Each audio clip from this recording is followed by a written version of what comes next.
নরেন্দ্র মোদীর সভায় 2 কোটি টাকার সিঙ্গারা, তাও আবার আদিবাসী উন্নয়নের টাকায়।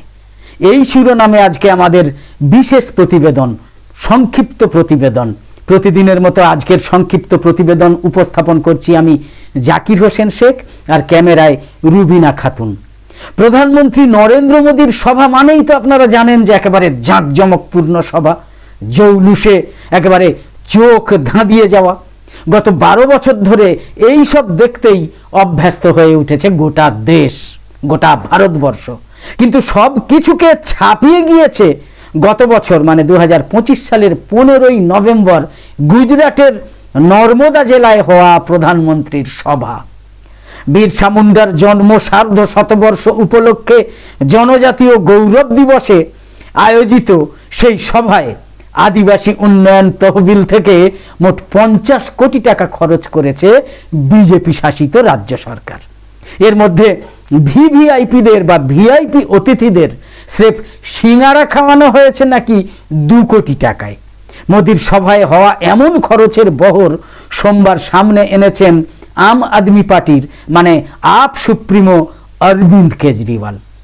তথ্য জানার অধিকার, রাইট টু ইনফরমেশন, সংক্ষেপে যাকে বলে আরটিআই আইনে প্রাপ্ত সেই তথ্য উল্লেখ করে দিল্লির প্রাক্তন মুখ্যমন্ত্রী অরবিন্দ কেজরিওয়ালের তোপ, আদিবাসীদের উন্নয়নের অর্থে এই 2 কোটি টাকার সিঙ্গারা কারা খেলো?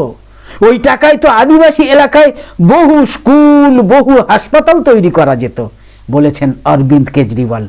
এতদিন প্রধানমন্ত্রীর বিদেশ সফরে কোটি কোটি টাকা খরচ নিয়ে প্রশ্ন তুলত বিরোধীরা, কারণ সেটা হতো।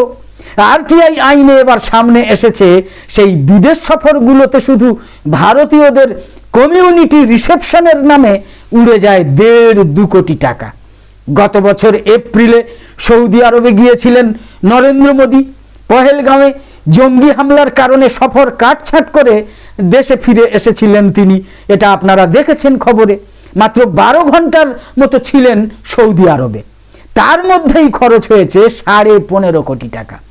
সরকারি তথ্য বলছে গত 5 বছরে প্রায় 400 কোটি টাকা ব্যয় হয়েছে প্রধানমন্ত্রী নরেন্দ্র মোদীর বিদেশ সফরে। কিন্তু এখন দেখা যাচ্ছে দেশের মধ্যেও, খালি বিদেশ সফরে নয়, দেশের মধ্যেও নরেন্দ্র মোদীর সভার বাজেট তার থেকেও বেশি, মানে বিদেশ সফরের থেকেও বেশি।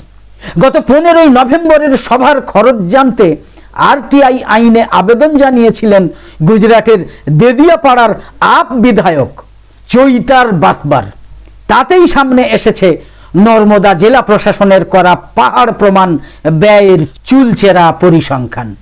জানা গিয়েছে যাবতীয় ব্যয় করা হয়েছে আদিবাসী উন্নয়নের জন্য বরাদ্দ অর্থ থেকেই। কি ভয়ঙ্কর তথ্য চিন্তা করুন। সোমবার ভদোদরায় এক জনসভায় সে কথাই উল্লেখ করেছেন অরবিন্দ কেজরিওয়াল। আম আদমি পার্টির সুপ্রিমো বলেছেন, মোদির সভার প্যান্ডেল, প্যাভিলিয়ন, মূল মঞ্চের ছাউনি, মঞ্চ তৈরির খরচ, অস্থায়ী শৌচাগার, এমনকি সভাস্থলে লোক আনতে যাত্রীবাহী বাসের পিছনে পর্যন্ত কোটি কোটি টাকা জলের মতো খরচ করা হয়েছে। প্রধানমন্ত্রীর আগমন উপলক্ষে এই বিপুল খরচ তো ভালো ব্যাপার। চৈতারের আরটিআই এর মাধ্যমে অনুষ্ঠানে 2 কোটি টাকার সিঙ্গারা কেনার বিষয়টা জানতে পেরেছি, বলেছেন অরবিন্দ কেজরিওয়াল। বলেছেন প্রধানমন্ত্রী সিঙ্গারার পিছনে 20 কোটি টাকা বা 30 কোটি টাকা খরচ করতেই পারেন, তবে সেই টাকা কেন্দ্রীয় তহবিল থেকে আসবে না কেন? একই সঙ্গে তিনি তুলে ধরেছেন আদিবাসী এলাকায় উন্নয়নের বেহাল অবস্থার কথা। বলেছেন প্রতি বছর কোটি কোটি টাকা খরচ করা হয়, তবু আদিবাসী প্রভাবিত এলাকাগুলো সবচেয়ে পিছিয়ে থাকে কেন? আমরা যদি সঠিকভাবে এই অর্থ ব্যয় করতে পারি তবে সুন্দর সুন্দর হাসপাতাল, স্কুল, কলেজ ইত্যাদি বানানো যায়, বিনামূল্যে বিদ্যুৎ দেয়া যায়, রাস্তাও তৈরি করা যায়। কিন্তু সত্যিটা হচ্ছে এই যে সেই টাকা কখনো সেখানে পৌঁছায় না, আদিবাসী এলাকায় পৌঁছয় না। প্রধানমন্ত্রী নরেন্দ্র মোদী এবং কেন্দ্রীয় স্বরাষ্ট্রমন্ত্রী অমিত শাহের রাজ্যে উন্নয়ন না হওয়া নিয়ে বিজেপি বিধায়করাও ক্ষুব্ধ বলে মন্তব্য করেছেন কেজরিওয়াল, অরবিন্দ কেজরিওয়াল। সম্প্রতি এ ব্যাপারে মুখ্যমন্ত্রী ভূপেন্দ্র প্যাটেলকে চিঠি লিখেছেন ভদোদরার 5 জন গেরুয়া বিধায়ক পর্যন্ত। তাদের অভিযোগ হচ্ছে আমলারা এলাকার উন্নয়নকে অবহেলা করছেন। সেই প্রসঙ্গ তুলে কেজরিওয়াল বলেছেন, আমি শুনলাম চিঠির উত্তরে মুখ্যমন্ত্রী নাকি বলেছেন আমলারা তার কথাও নাকি শোনেন না।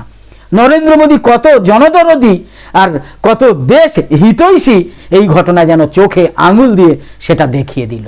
যাই হোক, একদম শেষে বলি, আমাদের আজকের এই ভিডিওর বিষয়বস্তু ভালো লেগে থাকলে ইউটিউবে নোটিফিকেশন পেতে সাবস্ক্রাইব করে পাশের বেল আইকন অন করে রাখুন এবং অল সিলেক্ট করে দিন। আর ফেসবুকে ফলো করে আমাদের আরও নতুন নতুন ভিডিও বানাতে এবং লাইভ সম্প্রচারে উৎসাহিত করতে লাইক, কমেন্ট এবং বেশি বেশি শেয়ার করে সঙ্গে থাকুন। তো আপাতত শেষ করছি, কামনা করি সকলে সব সময় খুব ভালো এবং সুস্থ থাকুন, সাবধানে থাকুন। ধন্যবাদ। আর হ্যাঁ, বিশেষ একটা কথা, এসআইআর নিয়ে আমাদের নিয়মিত, এসআইআরের শুনানি নিয়ে আমাদের নিয়মিত ভিডিও কিন্তু থাকছে এবং নিয়মিত থাকবে চূড়ান্ত তালিকা প্রকাশ হওয়া পর্যন্ত এবং তারপরেও। ধন্যবাদ।